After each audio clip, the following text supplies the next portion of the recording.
Coup d'État, une image alarmante prise depuis le palais présidentiel. Biya Chantal trop odeur de coup d'État. 4 décembre 2023 Source, www.camerounweb.com.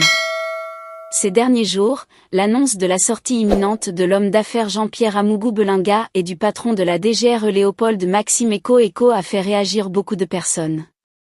Tout semblait indiquer qu'une décision majeure avait été prise en ce qui concerne l'affaire de l'assassinat du journaliste Radio Martinez Zogo.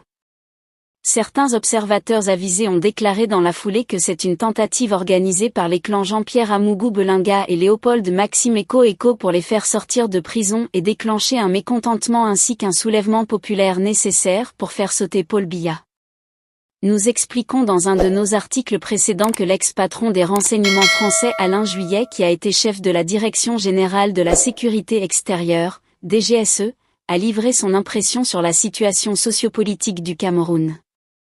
Juillet affirme que l'état de santé du chef de l'État camerounais est plus alarmant. Au Cameroun, Paul Biya est très malade, il a plus de 90 ans et n'est jamais sur place.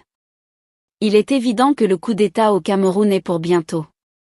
Et Biya n'est pas dupe. Il sent le coup venir. Le journaliste Boris Berthold écrit sur sa page Facebook, une photo vaut 1000 mots. Depuis vendredi, le vieux ne veut plus rater une seule info, apprend-on. Le lanceur d'alerte complète que Paul Biya a compris que ses collaborateurs lui racontent beaucoup de salades. Lui-même, il est devant la télé maintenant. C'est quoi ça?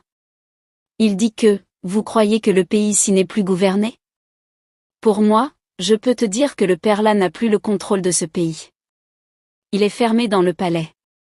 S'il sortait seulement dans Yaoundé en voyant les routes dans un état critique, il allait se poser la question s'il est toujours à Yaoundé, jure un internaute, en réponse à la publication de Boris Berthold.